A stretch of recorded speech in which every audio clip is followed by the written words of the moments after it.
expressway. But if roads are poorly designed, the regulations, the policies, the tax incentives, they're full of potholes or dead ends, investment slows down, it becomes more expensive, or we never reach our destination, somewhat like Kilimani during rush hour. So today, we're going to deep dive into that infrastructure that keeps everything moving, the regulation, the tax incentives, and the fiscal policy.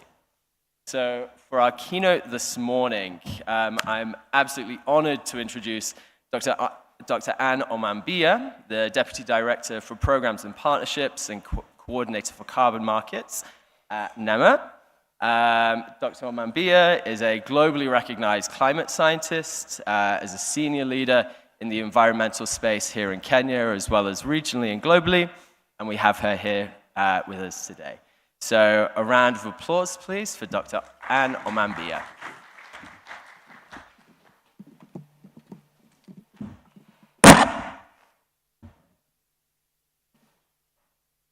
Distinguished delegates, the high-level team.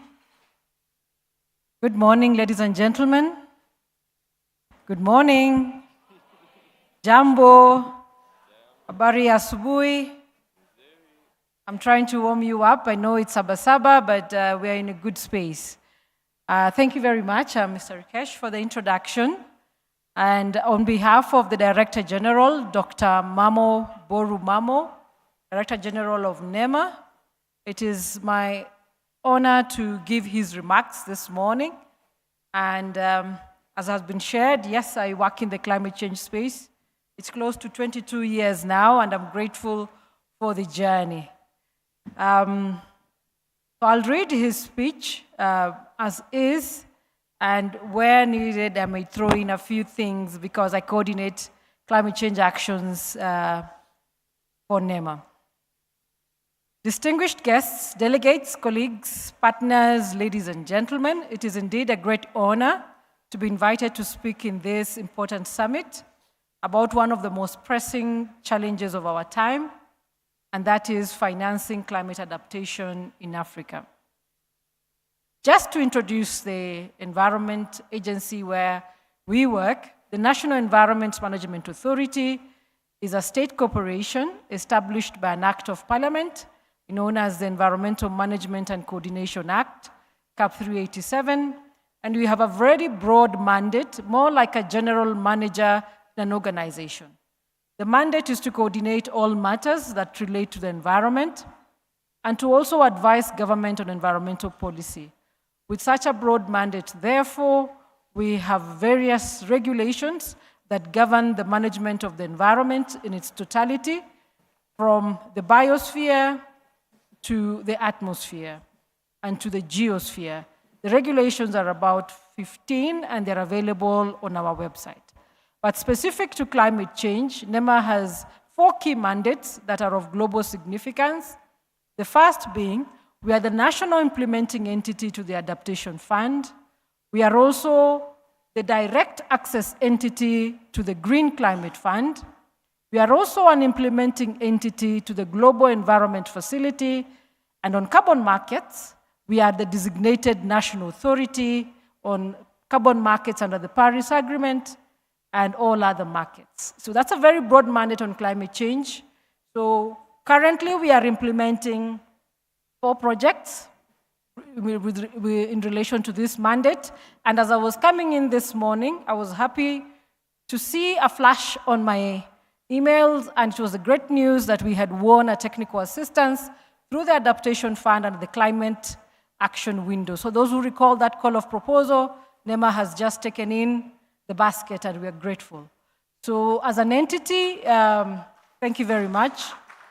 As an entity for Adaptation Fund, we concluded the implementation of a resilience project 2 years ago, which was funded at $10 million USD, implemented by 9 sub-entities, 3 government, 3 faith-based, and 3 NGO and community-based. We have also, last month, won $20 million USD from the same Adaptation Fund to implement another project known as, the acronym is AWARE, AWARE. You can download the proposal, jointly implemented by World Food Programme and UNICEF and NEMA. Under the Green Climate Fund, we have recently launched a resilience activity project implemented in 4 counties known as ARCA. The acronym is ARCA. You can also check it out on the GCF portfolio. Under the Global Environment Facility, we are currently implementing, jointly with the IUCN, a forest rangeland restoration program that is on its 2nd year of implementation. Under the carbon markets, which is mainly, I'm a mitigation person, so yesterday I came into the room ready to learn, because my profession and technical academic background is on carbon capture and storage in the geosphere. But being in an adaptation room, I have had a lot of learnings here. We have launched recently a national carbon registry, and on that we are receiving applications on carbon projects.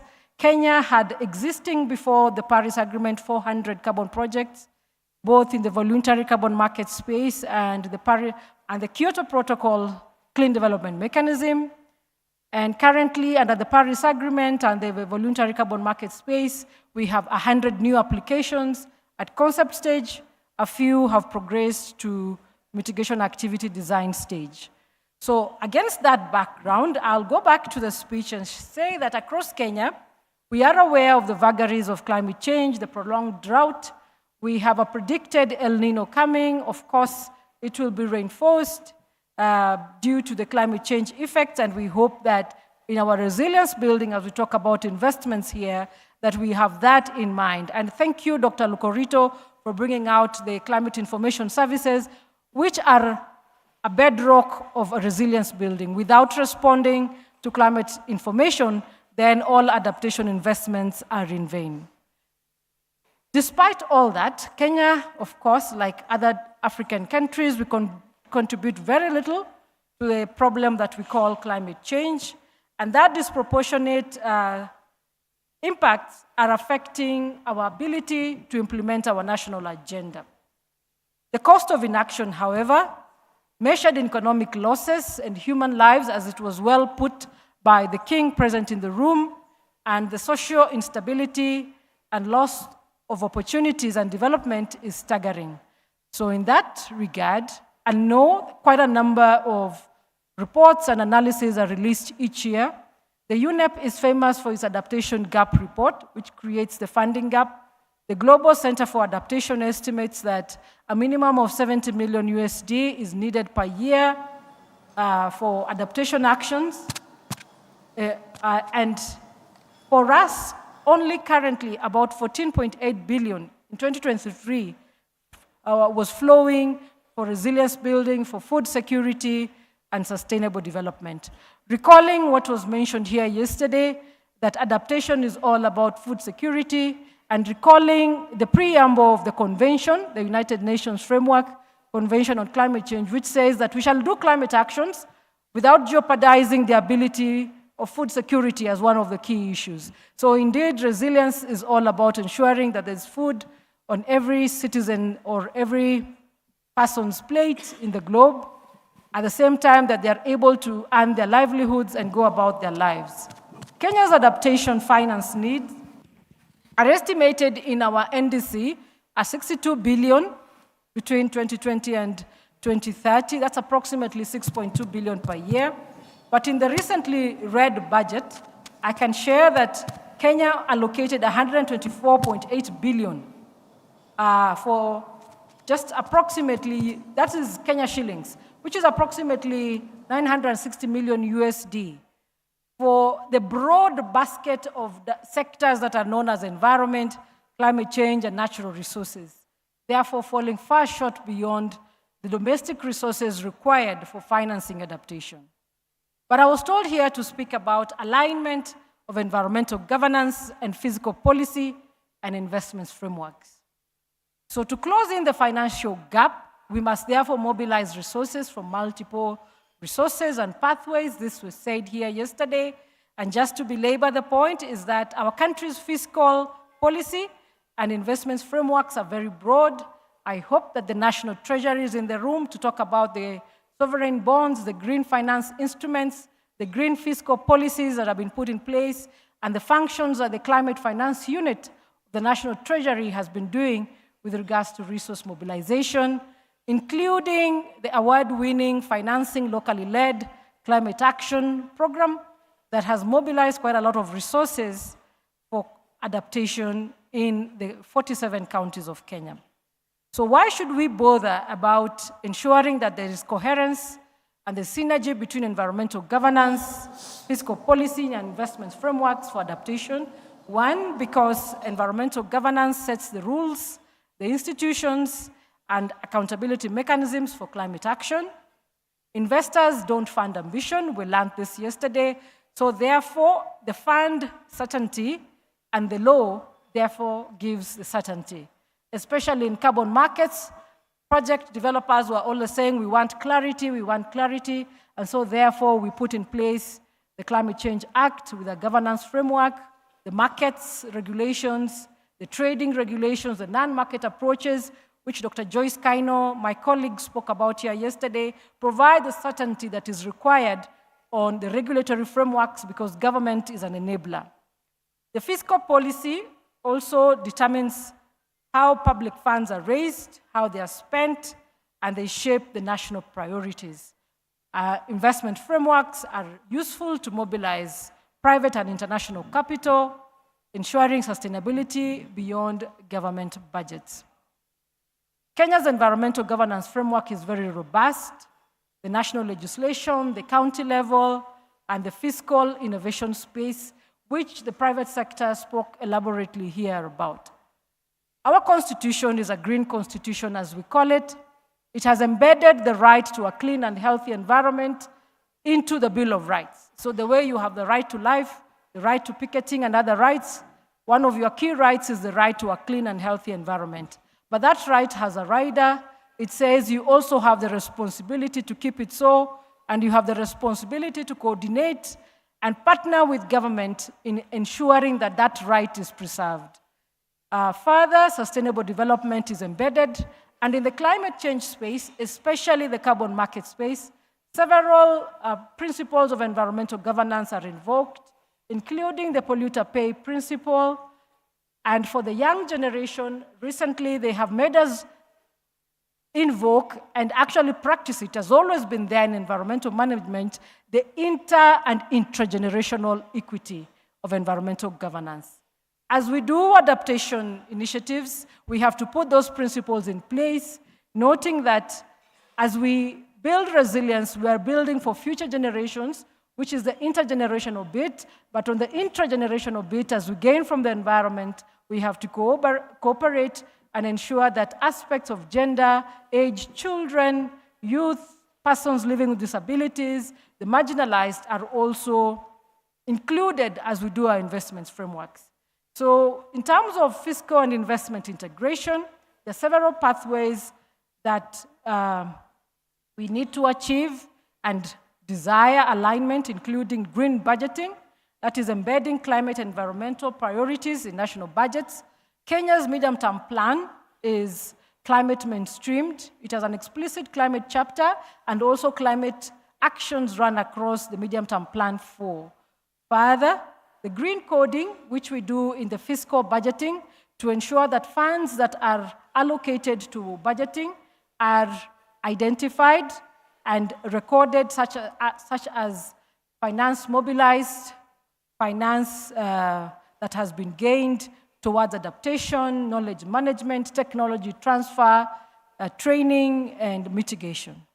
There are also fiscal incentives, the use of tax breaks, subsidies, and levies to encourage sustainable development practices. The green fiscal policy has elaborated quite a number of these fiscal incentives, and I would recommend us to have a look at it. Investment frameworks that align public investment strategies with environmental governance to ensure that infrastructure is climate-proofed and it meets sustainability standard. We, as NEMA, are part of the official trainers of government and other entities on environmental sustainability, and we have seen a growth within the private sector that is voluntarily taking about annual sustainability reporting for various aspects, and this is highly encouraged. On innovative financing to expand into green bonds, blended finance, and carbon markets with adaptation core benefits, and of course, decentralized actions in view that we work in a devolved system of government. The challenges are many, some have been shared here yesterday, and so therefore, in our National Adaptation Plan, we have various commitments, including our nationally determined contribution to embed environmental governance through a coordinated approach to avoid the silo approach, policy alignment, investment decisions. Often those are challenges where sometimes the priorities are short-term, gains over long-term sustainability, and of course the financing gap, the technology gap, and the knowledge management gap. When it comes to adaptation, as was also shared here, indigenous knowledge systems are very strong in enhancing resilience, in climate information, and also in curating resilience building initiatives that can live for years. So our call to action today is for government leaders to embed environmental governance into fiscal policy, for investors and private sector to see Kenya's green transition as an opportunity for innovation, investment, and growth. For our development partners, we truly appreciate working with us, and therefore we continue to call you to support Kenya with predictable accessible financing that is aligned to our national priorities. Our national priorities on climate change are aligned in our act. In the Constitution, the Climate Change Act, our nationally determined contribution, our National Adaptation Plan, our National Climate Change Action Plan, sector-based climate action plans, and also the county governments, which through the FLOCA program have actually done quite a commendable job in doing a readiness on the institutional and action policies in their county-based integrated development plans. So in closing, Kenya, and indeed Africa's future, depends on our ability to weave environmental governance into the very fabric of fiscal policy and investment. And if we get the alignment right, then we can actually create economic resilience, investment confidence, social equity, and global competitiveness. If we align our environmental policies to create certainty, then money will move locally and standardize what counts as climate finance.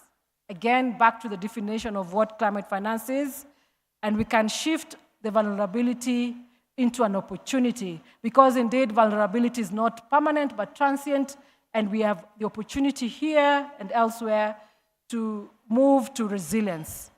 If we align this, then Kenya is open to learn, to unlearn, because unlearning is really needed sometimes, and to share. Let us build together bridges that turn the Africa's climate ambition into the African climate capital. Thank you very much.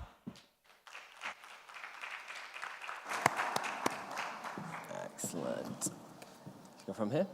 Is this working now? Excellent. Great. Thank you, Dr. Ramambia. So next up, we're going to have a discussion that is catchily titled in the brochure as Aligning Macroeconomic Policy for Climate Adaptation, Investment and Inclusive Green Development Tax. You get the point. In short, we're going to sit down and have a conversation about what do we need to do to build that proverbial road, sort of the infrastructure, the tax and regulatory regime to really get capital flowing to where it needs to go into investment in adaptation. So during this session, we're going to have a couple of other folk come up and want to come away from this session with 3 or 4 just really concrete ideas that, you know, Dr. Mambia and Silas and others can take back to government, you know, and see if we can make some real change there to get more investment into adaptation. So I'd like to invite up, obviously we have Dr. Mambia already. Next up is Silas Ore, Assistant Manager, Tax Policy and Tax Advisory at the Kenya Revenue Authority. Thank you, Silas. Alex Nyaga, Partner and Director at PwC Kenya. please come join us. Unfortunately, Madeline Mothiga isn't able to join us. I think she's been caught in traffic. But we have the big boss man, Joseph Murobola, CEO at Kenya Climate Innovation Center. Thank you. Good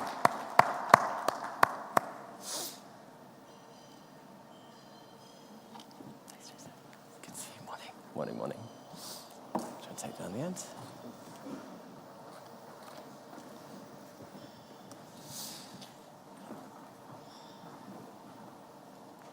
Great, thanks everyone. I think everyone has microphones in front of them, so they should be working when we get going. I wanted to take a little bit of a left turn based on some of the questions that we discussed earlier. Just from what you were saying, what really jumped out to me was the role of carbon markets. So would love to understand, this is very much from a personal perspective, working in carbon markets as well. What do you think needs to happen from a policy perspective to just like really turbocharge the uptake of carbon markets and investments in carbon markets, particularly in Kenya? And if you can comment on the region more broadly, that would be fantastic, but particularly in Kenya.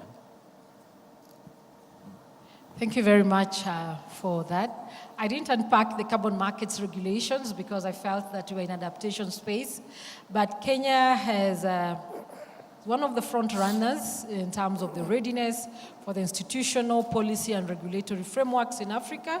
We had a Climate Change Act 2016, which had embedded green resilience building within it aspects, but did not elaborately talk about carbon markets. So in 2023, the country amended the Climate Change Act to provide for carbon markets governance. So one of them was to have the law in place as the first framework, Climate Change Act amended in 2023. So it's available on kenyalaw.org. You can have a look at it. From Section 23 onwards is a detailed unpacking of carbon markets and governance and institutional framework.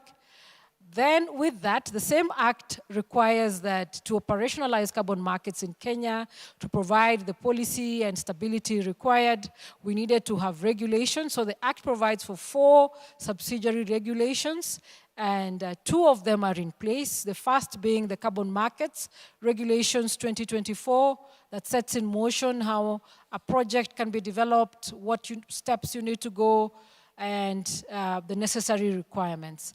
Also, recently, in the month of May, end of May, we had the National Assembly approve the non-market approaches regulations, which Dr. Joyce Kaino spoke about here. For me, in Kenya, being a natural resource-based country, I believe the non-market approaches regulation, we call them NMAs, are the strongest in Kenya because if you look at the current global market of carbon markets, most of the projects are in energy generation, energy efficiency, industrial efficiency, just basically clear-cut mitigation projects. But the non-market approaches, if you read Article 6.8 and 6.9 of the Paris Agreement, it gives opportunity for adaptation, mitigation, technology transfer, capacity building, poverty eradication, sustainable development. So it's a very broad article of the Paris Agreement. And that creates opportunity to do all these actions. And we've gone ahead and created that. Why is that so? Because yes, Kenya has signed up bilateral agreements for Article 6.2 carbon markets. We've currently signed up with 2 governments. That is the Confederation of Switzerland and the Royal Government of Norway.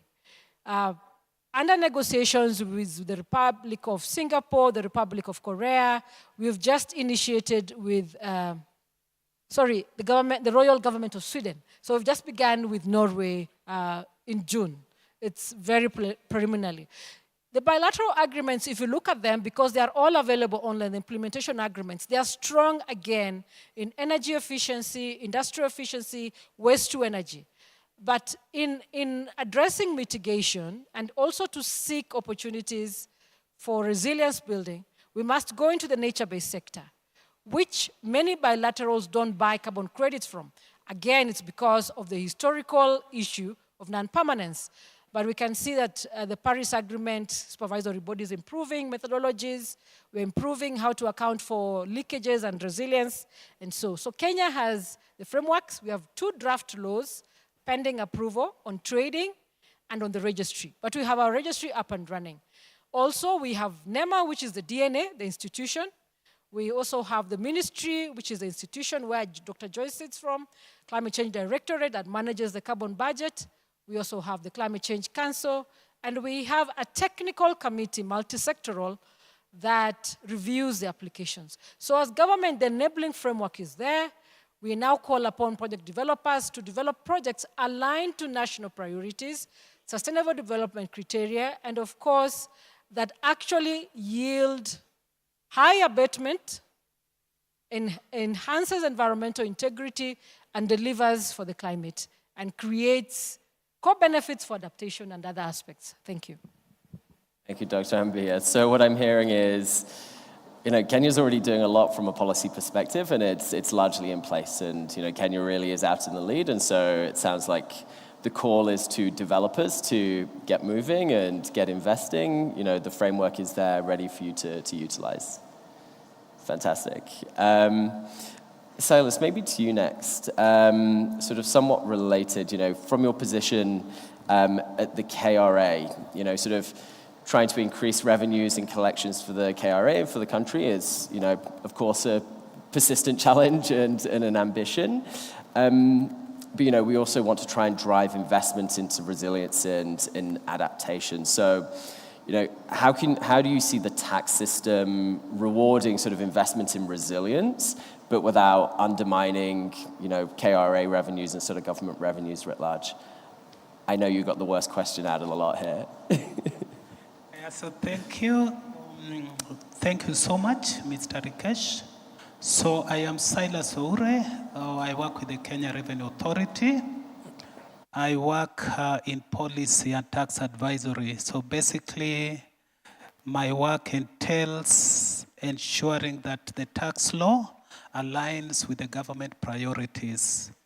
We sit with the National Treasury during the development of the finance bill and any other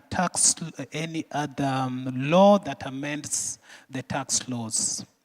So you are aware that every year the National Treasury gives KRA a target, a revenue collection target. For instance, the year that just ended, KRA was expected to collect up to 2.94 trillion Kenya shillings. I am sure that we were not able to meet this, and part of the reason that KRA has given over time is the proliferation of tax incentives. So one thing that is important to note is that tax incentives are important because they enable the government to achieve certain economic outcomes. When the government wants to attract investment in the country, some of the tools that the government will use is to provide or to incentivize or those particular sectors where investment is expected to flow to. So over the last 4 or 5 years, the National Treasury has been preparing the tax expenditure report. In the year 2023, the tax expenditure as a component of the GDP was 2.45%. In 2024, this figure reduced to 1.77%. That is the tax forgone as a percentage of the GDP. So then, when we talk about encouraging private investors to invest in climate adaptation, what comes into mind, therefore, is how then do we incentivize these particular private investors to come into the country, but at the same time ensure that revenue generation is not adversely affected. So it is more of a paradox.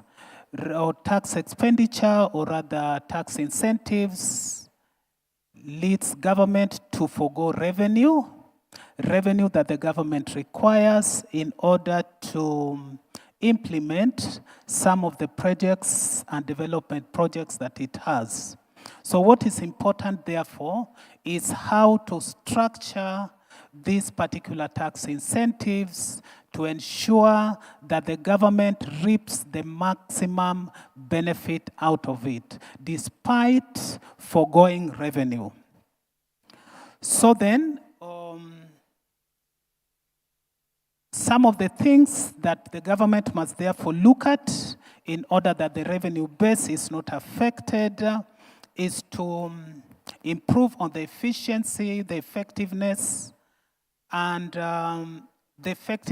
reporting of tax expenditure, or specifically of the tax incentives.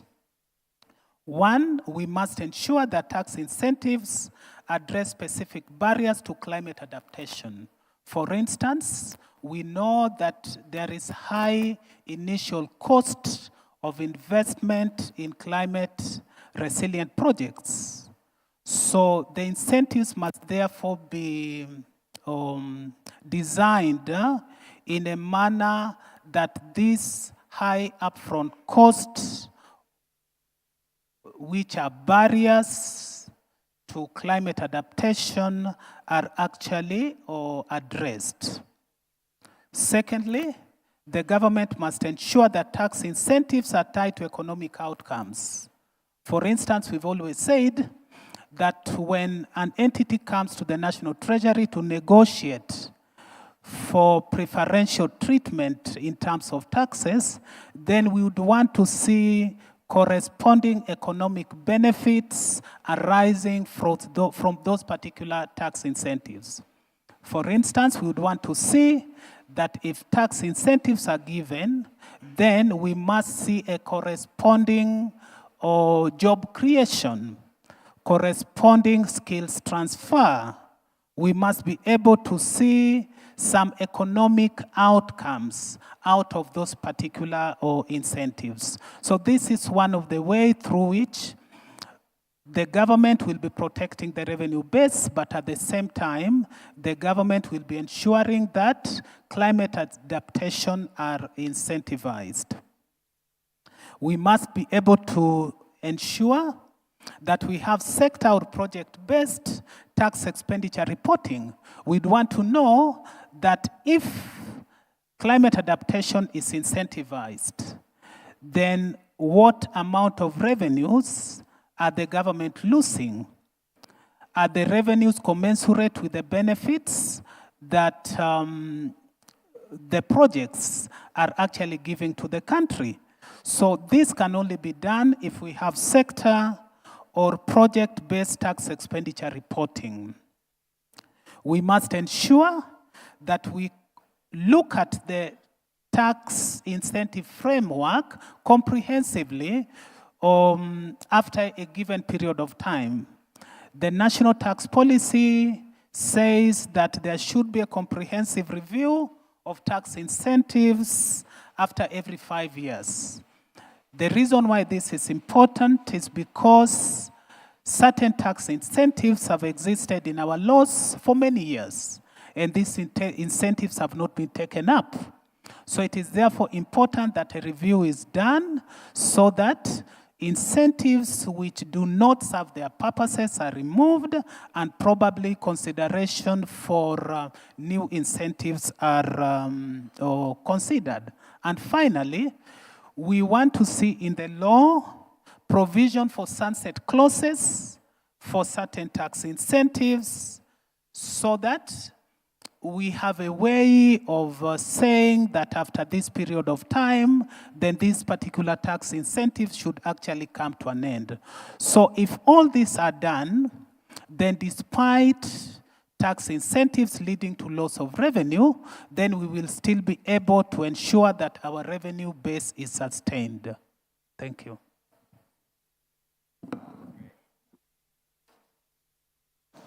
Am I back on? There we go. Great.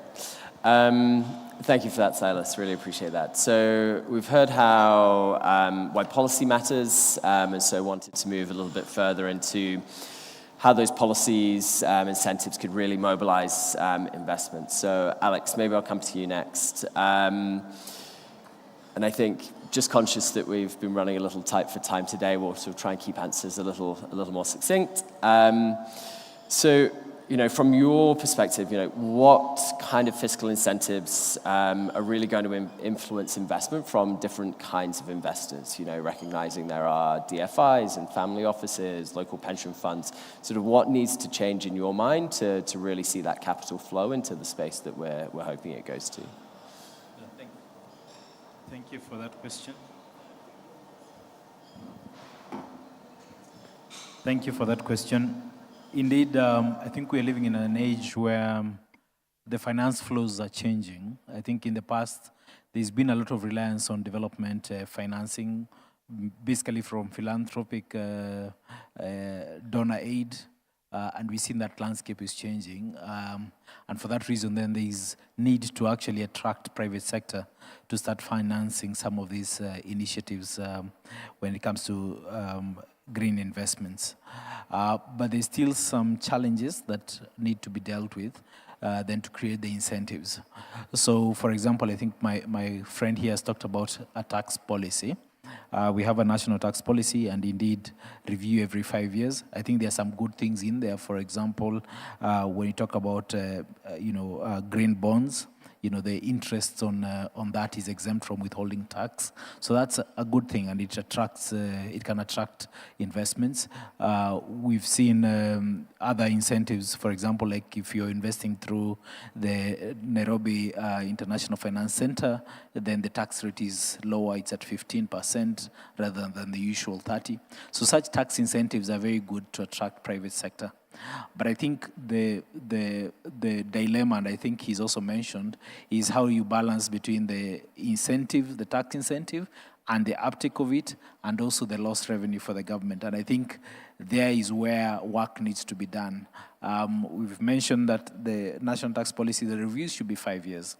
But I think in every successive finance bill, we do see changes in some of those incentives, which then creates uncertainty for investors, which is something that we really must tackle, because if an investor is doing their cash forecast, doing the investment analysis to say, I'm going to invest, I'm going to pay 15% tax, and then that changes to 30% before you even break even, that becomes a problem.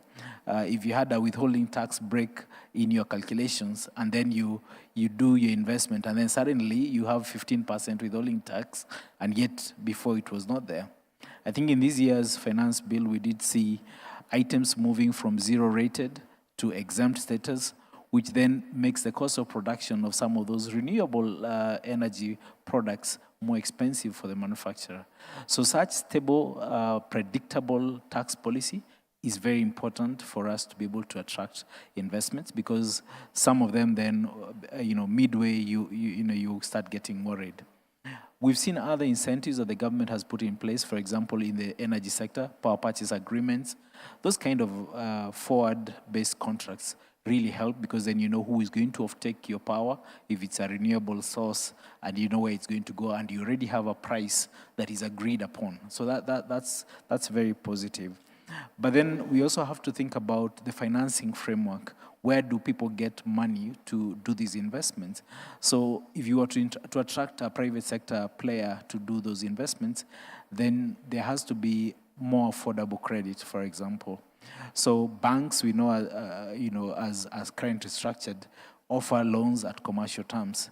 And some of these green investments are capital intensive. They have technology that has not really been tried and tested over a long time. There are capacity gaps.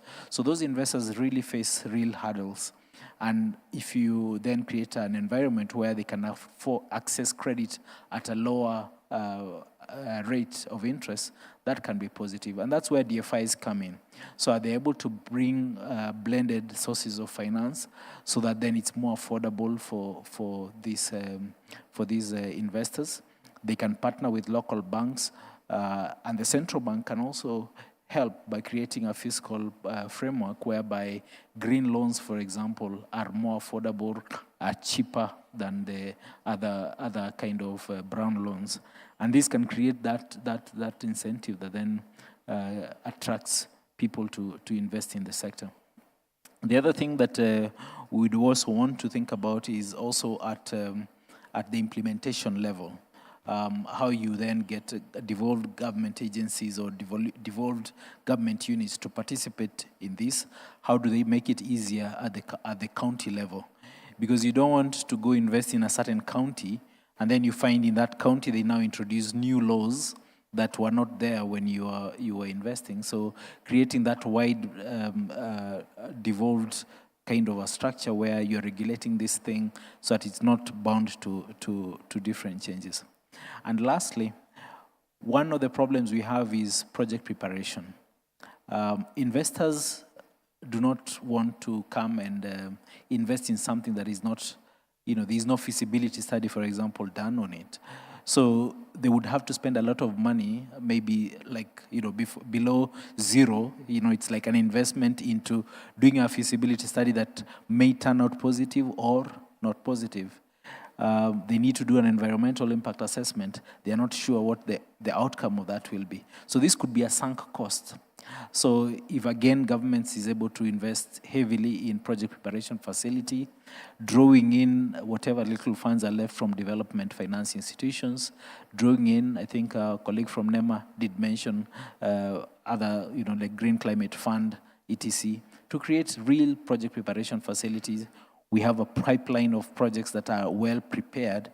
Then when investors come, they can just pick from a menu and see, I want a renewable energy project. These are the options of all the prepared projects. This is the outlook of each. This is where you'll break even. This is the investment required. This is how much you're going to get out of it over this period of time. Those kind of project preparations will make a big difference for us to attract private sector investments in renewables. Excellent, thank you. I was hearing sort of a little bit of overlap and a little bit of conflict in there. I think some of the consistent messages are, how do you create the incentives for people to invest, but without undercutting revenues generally for the KRA.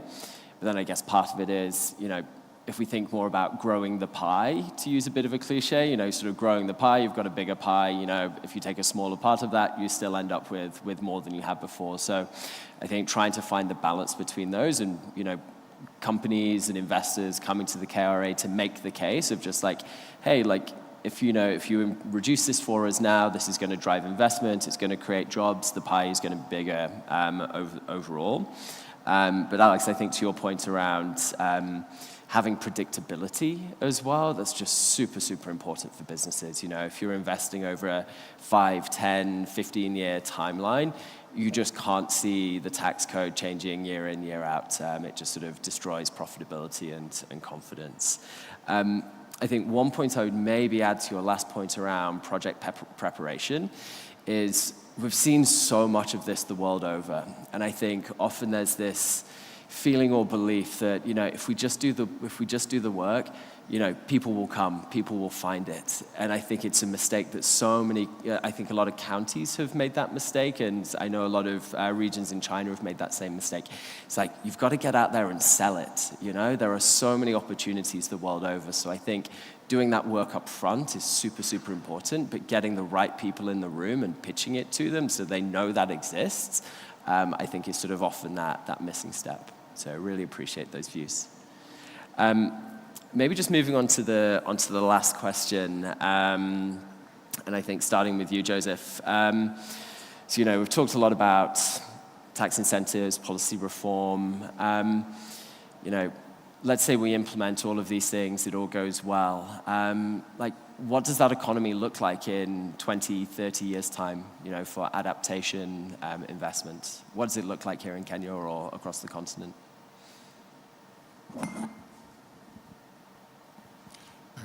Hello? Okay, yeah.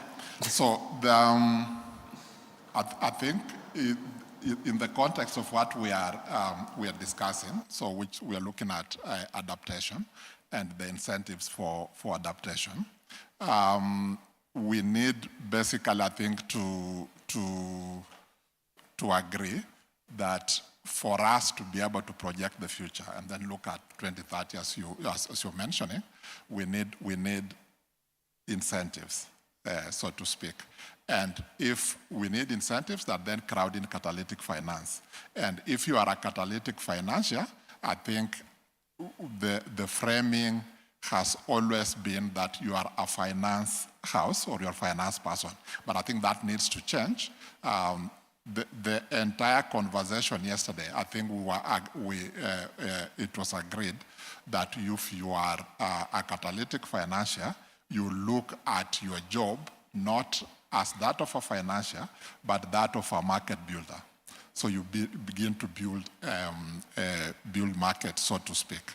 And so projecting forward, I think if we use catalytic financing instruments properly, then what we need, we will probably have in terms of the adaptation in investment environment in the future is one, the correct framing, that adaptation is not necessarily just an environmental problem, but it's an investment problem. And so approach it from that perspective. So that's one way. Then the second is to see how we can then use physical incentives to crowd in private finance. And this is where now policy certainty begins to be useful. If you look at the work that KCSE has done, for instance, you see that a number of companies that have scaled rapidly, they have scaled rapidly because of that policy certainty. So part of what, therefore, we expect for in the future is that we'll have a strong signal from government in form of a very certain environment that can enable these companies to grow and scale. Now, just to give you an example, partly because of the work of KCSE, in 2015, the government removed duty from bioethanol, for instance, and that enabled a rapid growth of companies like Cocoa Networks. I think it's been in the news lately, so it's a good example to use. Companies like System of Bio, companies like Ban Manufacturing, because that's the point when they really were able to scale. And so how the future looks like is basically to be able to reduce that, to reduce the uncertainty around the policy environment. Perhaps for Silas, one of the biggest challenges you have in this country is that every year you have a finance bill. While you have a tax policy that sort of tries to keep tax incentives constant for a period of 5 years, every year you have a finance bill. And so that in itself creates uncertainty among investors, so we don't exactly know what exactly will happen next year. So perhaps the question for Silas, this is the time for you to advise government that just do a tax policy for 5 years, leave it constant, forget this thing of finance bill every year, because what happens is everybody is on a wait and see mode. But they just don't know what will be there in the finance bill. And if you are a finance manager or a founder, that is the point when every year you are just worried about what is going to come up in the April to June cycle, when the finance bill is taken through parliament and public participation. I think projecting into the future also, what we hope is that then we can now have the right framing again of physical incentives as de-risking instruments for purposes of crowding in more investments. For people who support innovators like ourselves, one of the biggest issues we see is that they struggle to move from idea or from the prototype to a product. And I think literally for every other project, that is normally your riskiest phase. And so for us to have a steady pipeline of investable projects in the future, then we need to address that that stage. In other places, you probably call it the valley of death, so to speak. So what do we then essentially need to do? Have the right physical instruments, have them remain steady for a long time, so that then it create the right policy environment. We know that regardless of what the rates are, every company can plan around it. What companies cannot survive is uncertainty. So always create that certainty, crowd in investments, and then basically ensure that you are looking at the right side of using the right instrument for the right stage of the project cycle. Thank you. Thank you so much, Joseph. Really appreciate that. Maybe if I can phrase it slightly differently to you, Dr. Anne. So we're talking about these changes to tax policy and regulation, and it's sort of driving investment into adaptation, hopefully. You know, just sort of putting yourself 10 years into the future, you know, you open your front door, like, what does it look like? You know, like, how do you get to work? Where do you buy your food? Like, what does that world look like to you, you know, if this has all worked out well? I think I would wish for the taxes to work for us. I think that will be the simplest answer, because I think government collects revenue. I'm not a tax expert, an environmental scientist, but I think the revenue is for the purposes of creating an enabling environment for society to thrive within its jurisdiction. And so therefore, I foresee greener adoption of tech, in terms of whether it is mobility, whether it is water through smart metering, whether it is energy transmission in terms of efficiency, and that society is able to thrive, that Kenyans are environmentally conscious and responsive to that consciousness, that they actually translate the consciousness to behavior, because then the loop will be complete. That we are aware that environmental services are as abundant or as limited towards our actions, and that the taxes that come through it, I know that they can be able to serve us as a citizenry. Yep, thanks. Thank you, really appreciate that. Just conscious of the time here and trying to get us back on track a little. Before we wrap up, were there any questions from the audience for any of the panelists?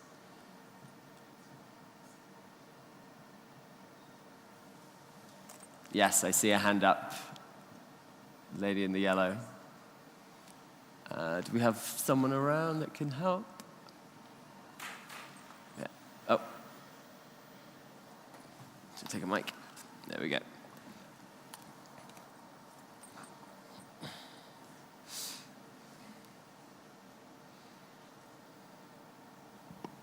Thank you, and good morning, everybody. My comment and perhaps question is to the gentleman from KRA specifically, and it's sad that it is your job, and right now where we are as Kenyans, taxes are not our best friends. But I think what we are seeing is an inconsistency of incentives and disincentives or policy making. So for example, we have the Ministry of Environment that has the NDC that is trying to promote the abatement of emissions. Yeah? We're trying to reduce our emissions, and we are encouraging sectors, the transport sector, to go So e-mobility is being encouraged, for example. We're encouraging the energy sector, where we're saying we should have more deployment of solar, for example, right?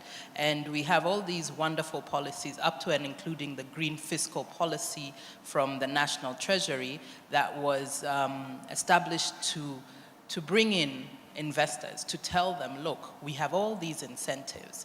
And just like Mr. Joseph actually said, we are bringing in investors and we're telling them, here are the policies from the transport sector, the energy sector. All these sectors have these wonderful policies. But then we then come to KRA or Treasury, who every year will tell us we are going to zero rate, for example, the components. It's not VAT exempt, it's zero rating. And a lot of people don't understand the difference, right? So every year as an investor, I'm bringing in solar equipment and I'm trying to sell it. Come July 1, VAT has been applied. Yet January 1, there was no VAT. So that lack of certainty is really affecting investors coming in. The policy, the enabling environment is there, but when the rubber meets the road, it's that challenge that we're finding.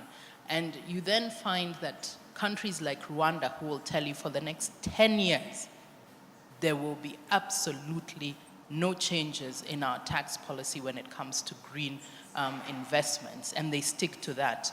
Whereas then in Kenya, we keep flip-flopping and keep requiring people to lobby parliament. I mean, it takes time to lobby parliament to understand the implications on the economy. And as much as we are saying, yes, we should grow revenue, we're not saying we shouldn't. We should also look at what do these businesses bring. When you look at e-mobility, for example, the amount of borders that have come into the country because of the fact that we've managed to ensure that VAT is not applied on the components, it means jobs are being created. So are we looking at that side of things, as much as we're saying revenue collection?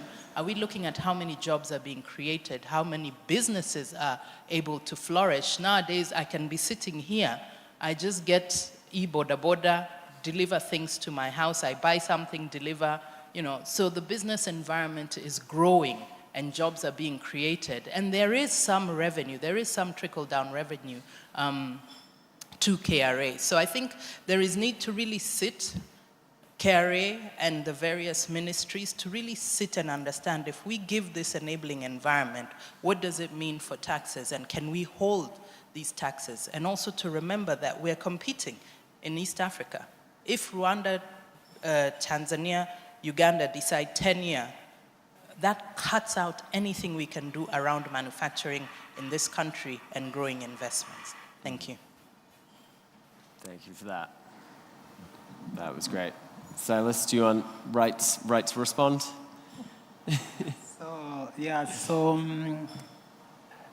The issues that you've raised, my colleagues on the panel have raised the issue of our tax system being unpredictable, and the same issue is what you have also raised. So when we started developing the national tax policy, the intention of the national tax policy was to ensure that our tax system is predictable. We expected that comprehensive review of tax laws would only be done after 5 years. So that then meant that tax laws would be given a period of 5 years to see how the policies, how the investors are responding to different tax laws. Of course, you are also aware that after we developed the national tax policy, we also developed the medium-term revenue strategy, which was which is also a document that is supposed to bring about predictability of the tax system. Because what the MTRS does is it tells us in advance the kind of tax policies to expect in our tax laws in a period of 3 to 5 years. But I understand where you come from, that despite having those policy documents, the National Tax Policy and the MTRS, we are still seeing changes to tax laws through annual finance acts. And that is true, that every year we have finance acts which amend tax rates, which introduce tax incentives and remove other tax incentives. Probably we need to just ask ourselves why we have not fully implemented the national tax policy. Of course, the implementation of the national tax policy is going to be a journey. First, there is always pressure for the National Treasury to reduce its tax expenditure. We get this a lot from our development partners, from our donors, that the tax expenditure is too high. So we have always been pressed that the tax expenditure must reduce. Remember, I said in 2023, the tax expenditure to GDP ratio to GDP was 2.45%. In 2024, it reduced to 1.77%. So this has always been as a result of looking at the tax incentives, asking ourselves whether the tax incentives are meeting their intended purposes, asking ourselves whether there are better ways through which the government can incentivize investors other than through fiscal policy. So there is that pressure to reduce tax expenditure that has led to shifting of tax policy almost every year. Now, secondly, there has also been pressure to align our tax law with international best practice. For instance, when we talk about the value-added tax, specifically zero rating, is supposed to be confined to exports, exported goods, because VAT is a consumption tax, and this tax is supposed to be paid where consumption is taking place. But what we've seen in the past is where, in a bid to incentivize sectors, we have brought these sectors under the second schedule where we zero rate some of their inputs or even some of their outputs. So what we've seen in the past is where we are trying to remove zero-rated supplies which do not align with international best practice from the second schedule to the VAT Act. But one thing that I agree with is that there is need for ministries and the National Treasury to work hand in hand. For instance, I looked at the green fiscal policy yesterday, and it has very many tax incentives for greening our economy. Very good tax proposals.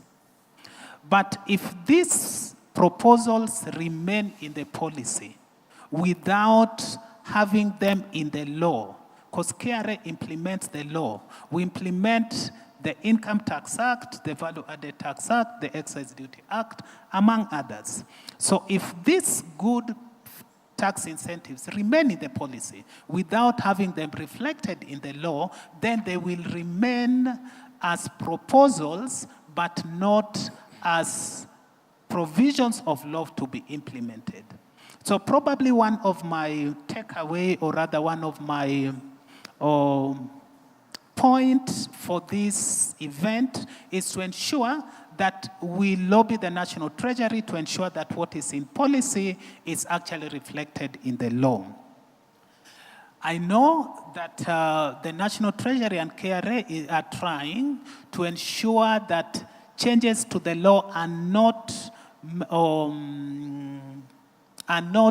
made significant changes, that is, or so- substantive changes, that Can I is. just jump in? I think I could see Joseph in the corner. Did you want to respond to that? Okay. Could see your Thank hand you. twitching, wanting to say something. Just to add, many of us, including myself, were privileged to work on the Green Physical Incentives Policy of 2023. And then it went through the cabinet, and then it became the sessional paper number 5 of 2024. And basically the messaging around it was keep incentives for a long time in order to create that certainty and keep things constant. And I think, as I was saying, the issue now has been implementation. But just to provide evidence of how that policy has worked, we know that for us to create, to increase investments to adaptation, we have to create parity in terms of cost between the adaptation technology and the fossil fuel equivalent. And so if I use energy, for instance, if you look at the Kenyan energy mix, right now, our predominant source of energy, of renewable energy is geothermal, at about 40% of the energy mix. But if you look at that energy mix as at 2022, geothermal was at about 24%. So this increase has come about because of that green fiscal incentives, because they removed VAT from oil rigs, and then they kept the investment deductions at 25%. And that has enabled us to invest more in geothermal and then end up with the energy mix where it is. So while the actual installed capacity has increased from 2,300, where it was in 2022, to about 3,200 as of today, we see that has predominantly gone to, investment has predominantly gone to geothermal to make it 40%. So, Silas, I think what I am saying is that if you basically just implement what we have in the green incentives policy and tell every investor that this is probably not going to change for some time, then you probably achieve the intended objective, which is to grow the investments towards adaptation. Thank you. One last question, we'll wrap it up. One last comment. Yeah, just to respond to also that conversation, I think we have to look at, not making all the money from one source. So for example, he's mentioned about the companies doing geothermal or increasing the investments. So maybe we'll not get the direct tax from their corporate taxes or from their VAT, but they will employ people. So if they increase employment by 500 people, you will get PAYE from those. And that's income to government. So maybe those people are also spending in this economy. So they're also purchasing things that are available in the economy. So you're getting more VAT collection from the economy. Yeah. So I think the challenge of just focusing on a single view, saying let's remove this incentive, that chases away the investor. And when the investor goes away, they are going away with all the other consumption and all the other employment taxes that government also ends up losing. So I think let's look at it broadly, not just from one lens. Yeah. That's fantastic. Silas, huge appreciation for you being here as well. I know not always the easiest room to be in when we're talking about taxes in Kenya. So I think on that we'll wrap up the panel. Really appreciate all of you being here today and the questions from the audience as well. So I think with that, maybe a final round of applause for our panelists. Thank you, everyone. And back to our moderator. Thank you, Ritesh, and thank you to the panel. I'll just have them stand.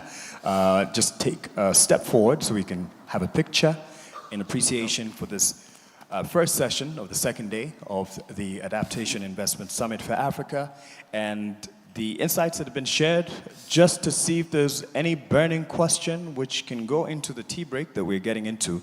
But I appreciate what we've already sampled, 1 or 2 questions from plenary, and thank you for your participation. So let's give them a hand, tafadhali, in appreciation.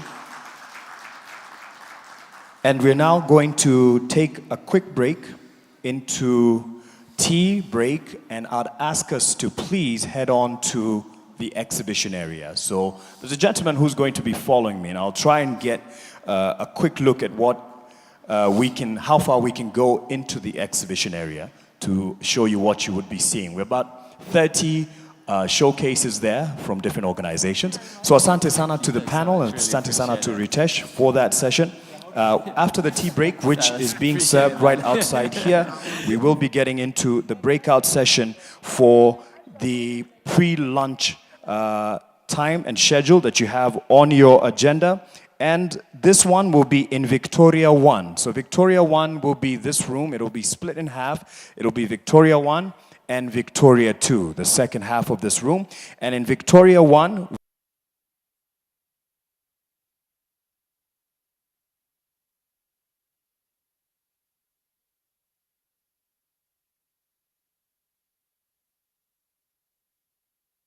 second, a lookalike who would have stepped in, and yeah, we would have split the pay. So thank you, Obed. He'll be running the show for the session here for Victoria 1 on climate adaptation and fragile markets, which is highlighting investment pathways that strengthen resilience in arid, semi-arid, humanitarian, fragile, and frontier markets using context-appropriate enterprises models. And in Victoria 2, which will be the second half of this room, because it's going to change, so I'll encourage us to move with our belongings. In case you are already in this side of the room and you want to be in Victoria 1, you can leave them here. But if not, please move your handbag, with your laptop bag and your belongings for easier access. In Victoria 2, we will have the climate adaptation and artificial intelligence. Climate adaptation and AI, exploring how technology, data, and AI can drive adaptive climate solutions and smarter investment decision-making, leveraging data, digital tools, and AI to improve decision-making, risk management, and scaling of adaptation solutions. That will be in Victoria 2, the second half of this room. And then after lunch, we'll break for lunch, we'll get your meal vouchers. After lunch and during lunch, you'll go through the exhibition area, get a feel of the area and interact with the teams that are set up there. We will then have, after lunch, from 2:15 to 4 o'clock, 3 separate sessions. That'll be Victoria 3, which is the next breakout room, and Victoria 2. So Victoria 3 will be having greening circles, and then Victoria 2, sustainability and climate impact and reporting. And then we will have in Kifaru and Nyati what is being called the reverse pitches by financial service providers, financial products on offer for climate adaptation SMEs to unlock appropriate capital. So this is going to be reverse pitches. Not the conventional way that you'd have a pitch. So head on out to the exhibition area, which is what I'll attempt to do. And I have something that I grabbed. In fact, that's why I was in here for the Q&A. I got me some snacks, which I hope the E4 Impact Accelerator stand will grant me for my son and daughter. My son, Remaya, and my daughter, Nashiba. They love some of these snacks, and nothing like some good, healthy snacks for your children. So this is where we're headed. If you will get a good range on it, you might not be able to hear me from this, but I'll try and just show you how it looks. It's about 30 stalls that you can go and experience in your energy tour. So this is where, from this exit, we head on out to the big exhibition area that has 30 stands, and I'll show you where I got my mango snacks here. So it is well mapped out. In fact, you'll have a good show of where to get what in terms of your preference. Give them a quick shot of this. So we have from stall 1 all the way, snaking your way through to stall 30. And in fact, it's here at stall 30 that I got this from E for Impact Accelerator, and I got my dried mango chips. Oh yeah, and here she's followed me. And this is where I'll get the snacks. You have the details there. We have people who've brought products from different parts of the country, and it's on offer, of course, also on sale as you support. You can answer all the questions they will answer all the questions that you may have. We have the stalls here. We have some honey. I hope you can still hear me. The sound is a bit different here. We have some honey products and even shower gel. Endelea tu, siogope. I know you're buying some shower gel for your family. I know you're a good family man, so he's making the right choices. So make your way here, buy something for your loved ones. Let them know why you were here and support you when you are out for different sessions. And here we have, this is flour, okay, for uji, for porridge, and okay, and your maize meal for ugali. You can come here at Flour Fusions and you will meet Shadini. Shadini is here, and what do we have here? Real quick. Power. Solar power. And this can be used how and where? In homesteads, for residential, commercial, for farming, for industry. Even farming. Even farming. All right, that is Safer Power Limited. I won't be able to go to every stand, but just meeting those who I can based on the range that we have. And this is also, so this is drop access. What are you doing?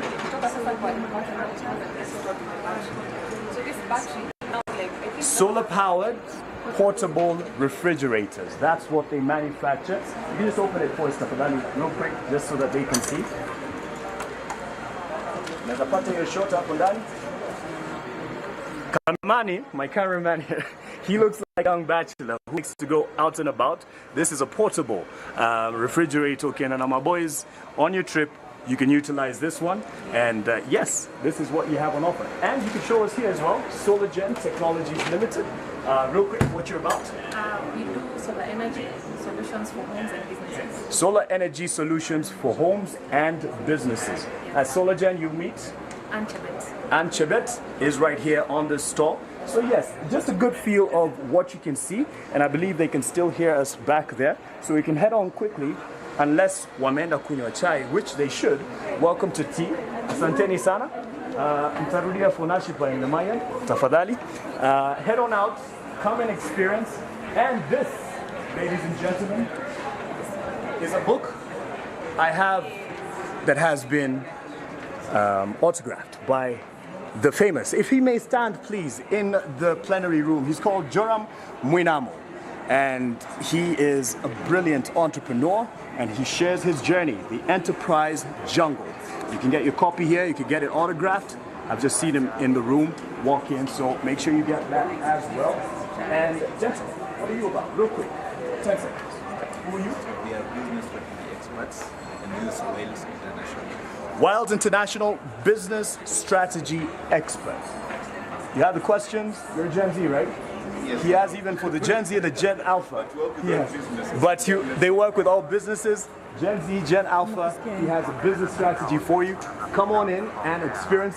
Come in to the STIMA GT Sacco Society as well, where you will meet.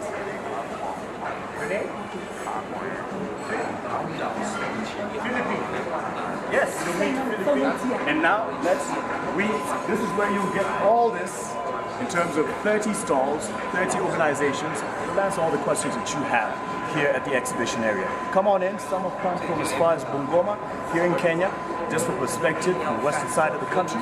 So they've made efforts to bring it here. And so y'all head on to tea, enjoy it, come along to the exhibition area. Let's start the next sessions at 8:15 for the 2 breakout sessions according to your agenda. Asante.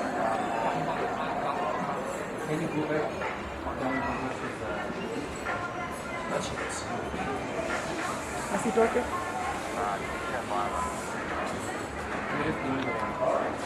Mimi nikujua